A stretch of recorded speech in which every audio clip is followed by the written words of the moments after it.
defensive side. Hello, beautiful people. Well, yes, look, Welcome Georgia takes to the advantage of every SEC little thing Nation, that you don't do live from Atlanta, offensively. Georgia. That's what you're going to find out of Kirby Smart. For me, it's going to come down to Texas, like Jordan said.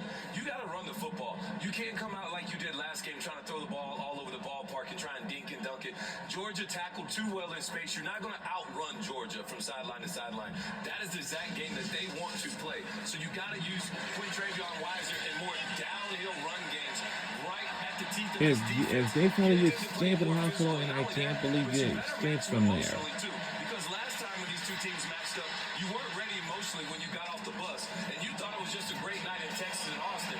And Georgia came out there like you've been talking about their mama for a while. So you better be able to match the energy, match the emotions, and be ready to match the physicality of both of these teams up front. And the team that wins up front will be the team that wins this game. So we've made the point about Texas's offensive line kind of getting beat up last time.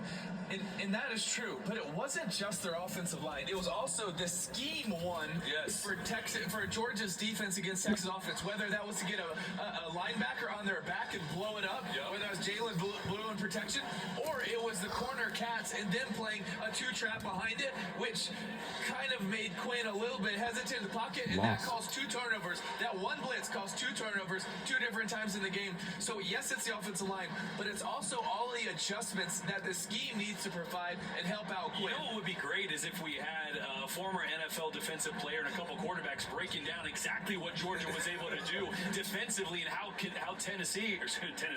Texas, they're good too. Yeah, how Texas can try to protect it. We're going to talk about that later because I think you made a great point. The way they stemmed, the way they showed certain blitzes and came from opposite directions really caused problems with Texas. And we're going to break it down later in the show. I love that tease. And Paul, I want something from you in a second. But first, Tim, you have personal experience with adding a quarterback and adding packages potentially, like we'll see Texas do with Arch Manning. Sark has told us he'll be part of this game plan.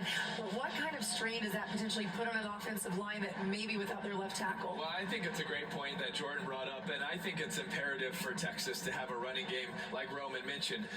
But I don't know if that running game is enough with just your backs. I think Arch can provide an added dimension because he can. Now you equate numbers. You're 11 on 11, not 10 on 11 in the running game. And he is not just a pocket passer. This is a big, strong, physical young man. Don't just think about his uncles. He's got a little bit of a different mold. Yes, he can throw really well, but he's physical. And with all the different designs that Texas can provide with him, one, it gives a challenge to the defense, but 2, it gives a challenge to his own offensive line. If we're running some different zone schemes, now we got to understand who are we reading, who are we protecting, who are we blocking down on all those different schemes. So it's a big challenge. But I agree with you. If he's doing well in this game, I would add to that package. It could be 5 plays, 10 plays. If it's going well, there were some games when I was young that I was gonna go out there and we were gonna see how do they adjust to it. And if they never adjusted, we were gonna continue to run it over and over again. Playing one of the best teams in the country my freshman year, LSU, they did not adjust to it well enough. And then their adjustment was to blitz everybody. And guess what? We had play actions off the top, and they just never adjusted, and it was a big part of winning that game.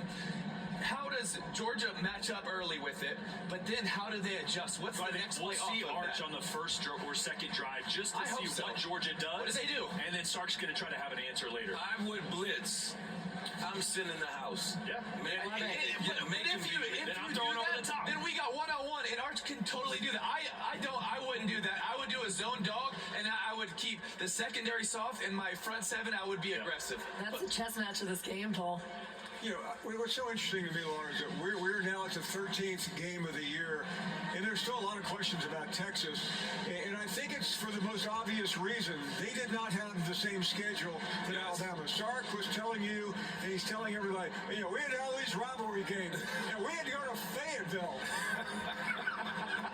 We had to go to College Station. Those are tough places.